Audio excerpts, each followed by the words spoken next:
কোরআনে সূর্য এবং চন্দ্রের বর্ণনা অনুযায়ী এগুলোর চলাচল একটি নির্দিষ্ট পথ বা কক্ষে হচ্ছে।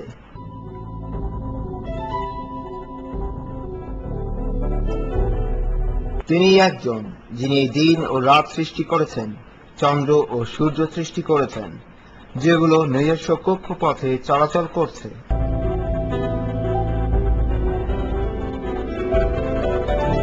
আরেকটি আয়াতেও এটি বর্ণিত রয়েছে, সূর্য স্থায়ী নয় বরং একটি নির্দিষ্ট কক্ষপথে চলছে।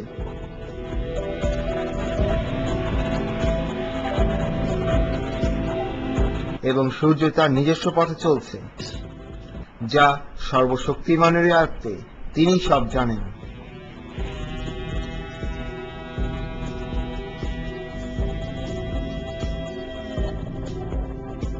এই সত্য যা কোরআনে আলোচিত হয়েছে, আমাদের সময়ে মহাকাশ বিজ্ঞানীগণ তা আবিষ্কার করেছেন। মহাকাশ বিজ্ঞানীগণদের বহু গণনা অনুযায়ী সূর্য প্রচন্ড গতিতে চলছে, যা হল 720,000 কিলোমিটার প্রতি ঘন্টায় একটি নির্দিষ্ট কক্ষপথে, যাকে সোলার এপিক বলা হয়। এর মানে হল সূর্য প্রতিদিন 17,280 কিলোমিটার পথ পার করে। সূর্যের সাথে সাথে আর সব গ্রহ ও স্যাটেলাইটও সূর্যের মাধ্যাকর্ষণ শক্তি দ্বারা প্রতিদিন একই দূরত্ব অতিবাহিত করে।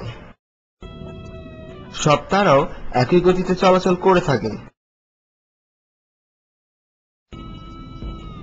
পুরো বিশ্ব ব্রহ্মাণ্ডই নিজস্ব কক্ষপথে চলাচল করছে, যা কোরআনেও নিম্নোক্তভাবে বলা হয়েছে, আকাশ যা পথ ও কক্ষপথ দ্বারা পরিপূর্ণ।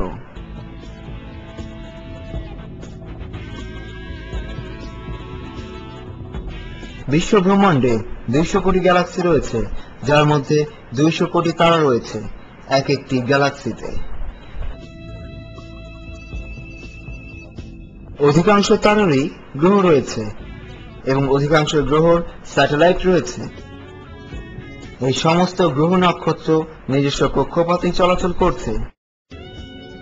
কোটি কোটি বছর ধরে এক একটি গ্রহ নক্ষত্র তাদের মধ্যকার সামঞ্জস্যতা রক্ষা করেই নিজস্ব কক্ষপথে চলাচল করছে।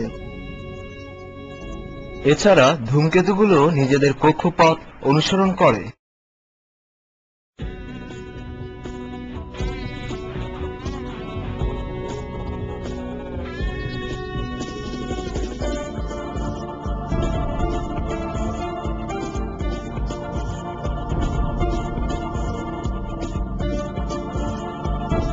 শুধু যে গ্রহ নক্ষত্র কক্ষপথ অনুসরণ করে তা নয়, বরঞ্চ গ্যালাক্সিগুলিও কক্ষপথ অনুসরণ করছে।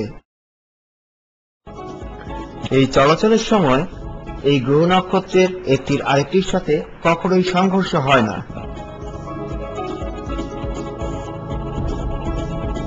বরং এটি লক্ষ্য করা হয়েছে যে যখন গ্যালাক্সিগুলো একটি আরেকটির পাশ দিয়ে যায়, তখন এগুলোর কোনো অংশ অপরটির কোনো অংশ স্পর্শ করে না। অবশ্যই কোরআন নাজিল যখন হয়েছিল, তখন মানব সমাজ এত উন্নত ছিল না, বা তাদের কাছে টেলিস্কোপ বা উন্নত পর্যবেক্ষণ শক্তি ছিল না, যা দ্বারা তারা মহাকাশ পর্যবেক্ষণ করতে পারত। আধুনিক পদার্থবিজ্ঞান বা জ্যোতিষশাস্ত্রও ছিল না, যা দ্বারা তারা তখন জানতে পারবে যে বৈজ্ঞানিক পর্যবেক্ষণ অনুযায়ী মহাকাশে অনেক পথ ও কক্ষপথ রয়েছে, যা কোরআনের আয়াতে অনেক পূর্বেই বলা হয়েছে। কোরআনে তা অনেক পূর্বেই উদ্ভাবন হয়েছিল, কারণ কোরআন হল সৃষ্টিকর্তার বাণী।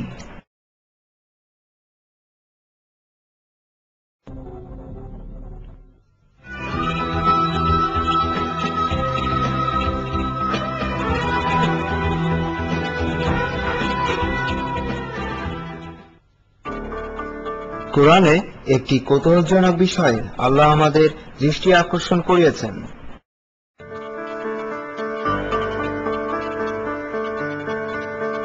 আমরা আকাশে একটি সংরক্ষিত ও নিরাপত্তার ছাদ বানিয়েছি, যা আমাদের আয়ত্তের বাইরে।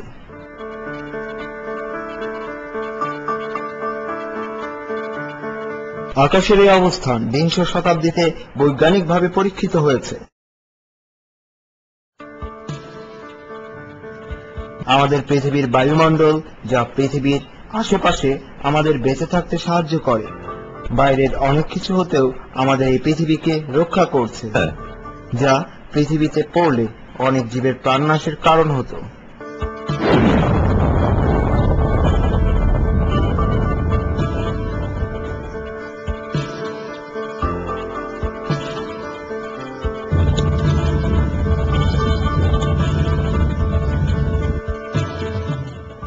এই বায়ুমণ্ডল শুধুমাত্র সেই সমস্ত রশ্মি পৃথিবীতে প্রেরণ করে যা আমাদের জন্য ক্ষতিকারক নয়। বিস্ময়করভাবে শুধুমাত্র অক্ষতিকারক রশ্মি যেমন রেডিও ওয়েভ বা আল্ট্রাভায়োলেট লাইট পৃথিবীর মাঝে প্রেরণ করে, যা আমাদের জন্য প্রয়োজনীয়। বায়ুমণ্ডলের আল্ট্রাভায়োলেট রশ্মি যা পৃথিবীতে আসে তা গাছের খাদ্য তৈরির ক্ষেত্রে ও জীবদের বেঁচে থাকার জন্য খুবই প্রয়োজনীয়। সূর্যের আল্ট্রাভায়োলেট রশ্মির অধিকাংশই ওজোন স্তর দ্বারা ছাঁকন সম্পন্ন করে এবং শুধুমাত্র কিছু সংখ্যক আল্ট্রাভায়োলেট রশ্মি এই পৃথিবীতে পৌঁছায়।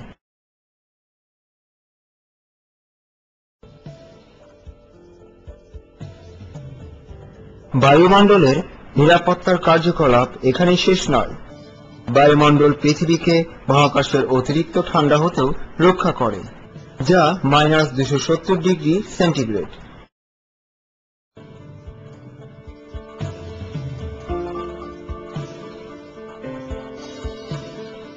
শুধুমাত্র বায়ুমণ্ডলে যে পৃথিবীকে বাঁচায় তা নয়, এক ধরনের চৌম্বক আকর্ষণ স্তর বায়ুমণ্ডলে রয়েছে যা পৃথিবীকে বিভিন্ন ক্ষতিকারক রশ্মি হতে রক্ষা করে।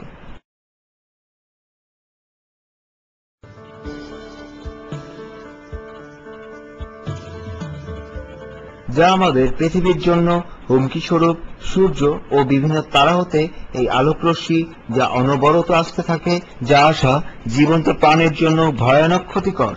যদি ভ্যান এভারেট বেল্ট না থাকতো তবে সূর্যের এই তীব্র রশ্মি পৃথিবীর সমস্ত জীবনের প্রাণ নাশ করে দিত।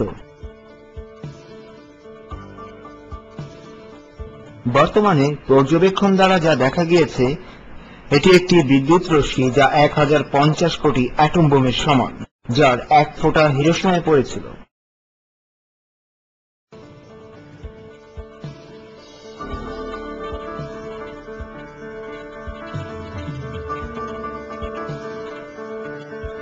এই বিস্ফোরণের 58 ঘন্টা পর লক্ষ্য করা যায় যে কম্পাসের কাঁটা খুব অস্বাভাবিকভাবে ঘুরছে এবং পৃথিবীর বায়ুমণ্ডল থেকে 2500 কিলোমিটার উপরে তাপমাত্রা হঠাৎ করে 2500 ডিগ্রি সেলসিয়াসে এসে পৌঁছেছে।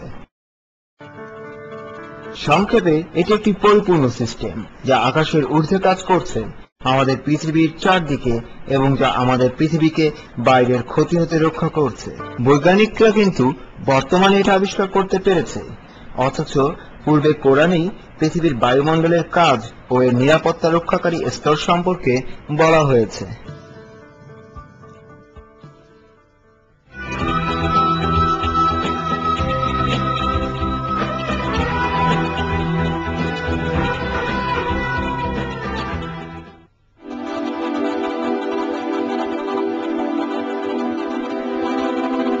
কোরআনের সূরা আল তারিকের 11 নং আয়াতে আকাশের বিস্তৃত ধারণা দান করে।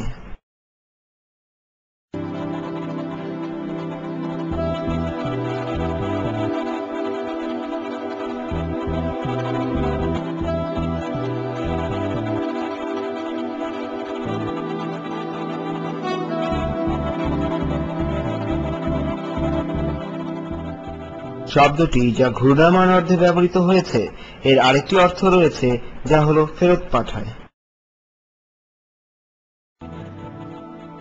আমরা জানি যে পৃথিবীর বায়ুমণ্ডল বিভিন্ন স্তরে বিভক্ত রয়েছে। এই এক একটি স্তর এক একটি কাজে ব্যবহৃত হয়। কিছু কিছু স্তর ক্ষতিকর জিনিস মহাকাশে ফেরত পাঠিয়ে দেয়, আবার কিছু কিছু স্তর প্রয়োজনীয় জিনিস পৃথিবীতে পাঠিয়ে দেয়। এখন চলুন এই পৃথিবীর চারদিকে বেষ্টিত এই স্তরগুলোর কিছু উদাহরণ দেখি। ট্রপোস্ফিয়ার, যা পৃথিবী হতে 13 থেকে 15 কিলোমিটার উপরে অবস্থিত। পানি বাষ্প থেকে ঠান্ডা করে আবার পৃথিবীতে পাঠাতে সাহায্য করে, যা হলো বৃষ্টি।